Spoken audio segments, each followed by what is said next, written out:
24 Mayıs Pazar günü Ramazan Bayramı'nın ilk günü. Bu mübarek zaman diliminin sonuna gelmiş bulunuyoruz. Uygur TV olarak bütün Müslüman dünyasının Ramazan Bayramı'nı tebrik ederiz. Bu yıl Covid-19 salgını nedeniyle Ramazan'ın çok farklı yaşanmasına rağmen her biriniz için bu ayın manevi terakkiyata vesile olmasını ümit ediyoruz. Ramazan Bayramı'nın kutlanması yasak olan ve baskı ve zulme maruz kalan Doğu Türkistan'daki Uygur halkını hatırladığınız ve onlara dualarınızı eksik etmediğiniz için sizlere teşekkürlerimizi iletiyoruz.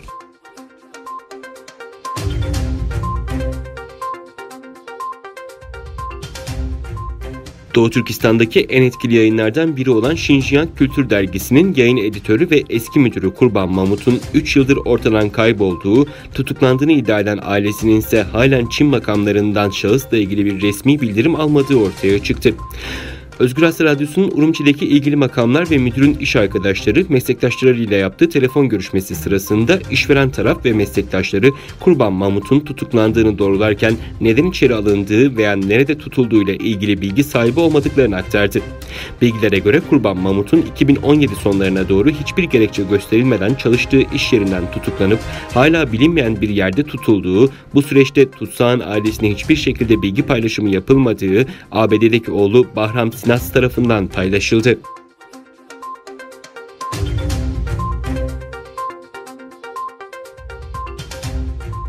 Türkiye'nin Washington Büyükelçisi Serdar Kılıç, Türkiye'nin bu ülkeye sığınan Uygur Türklerinin iadesi için Çin'le işbirliği yaptığına dair iddialara ABD'li senatörlere yazdığı mektupla yanıt verdi. Kılıç, ABD Senatosu Dış İlişkiler Komitesi Başkanı Senatör Jim Rick ve Massachusetts Senatörü Edward Markey'e bir internet sitesinin Türkiye'nin bu ülkeye sığınan Uygur Türklerinin iadesi için Çin'le işbirliği yaptığına dair iddialarına ilişkin mektup gönderdi. Türkiye'nin Uygur Türkleriyle ortak dili, dini ve kültürü paylaştığını ve bu meselede uluslararası alanda net bir tavır ortaya koyduğunu vurgulayan Kılıç, Çin'in ya da üçüncü bir ülkenin sınır dışı taleplerini de insan haklarına saygı çerçevesinde değerlendirdiklerini kaydetti.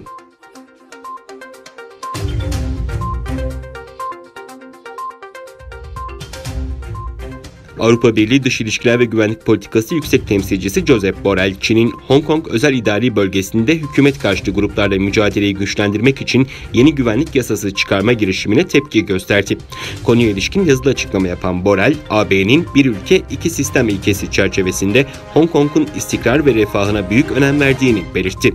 Borrell, Hong Kong'un yüksek derecede özelliğinin muhafazasının korunması gerektiğine işaret etti.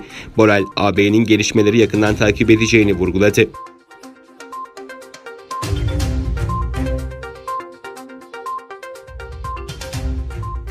Taliban'la Afganistan hükümeti arasında Ramazan Bayramı nedeniyle karşılıklı ateşkes ilan edildi. Taliban'dan yapılan açıklamada vatandaşın rahatça bayramı geçirmesi için bayram süresince ateşkes yaptıkları bildirildi.